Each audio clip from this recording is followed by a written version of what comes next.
श्री स्वामी समर्थ. श्री गुरुचरित्र अमृतधारा. अध्याय 11.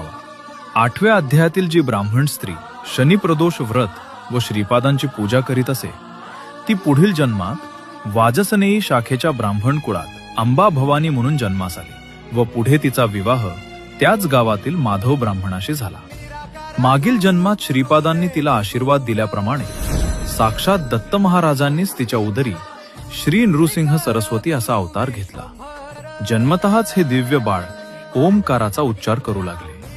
ज्योतिषांनी देखील सांगितले की हा मुलगा भविष्यात मोठा योगी होणार आहे. याच्या केवळ दर्शनानं पतित लोक पावन होतील. हे बाळ ओमकाराशिवाय काहीच बोलत नाही असे अंबा भवानीच्या लक्षात आले असता नरहरी बाळानं तिला खुणावले की माझी मुंज केल्यावरच मी बोलेन.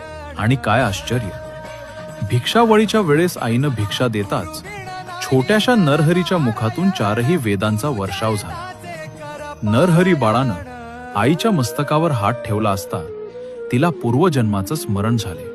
भविष्यात तुला 4 आपत्ती होतील जी तुझा सांभाळ करतील असे सांगून नरहरी तीर्थाटनास निघाले.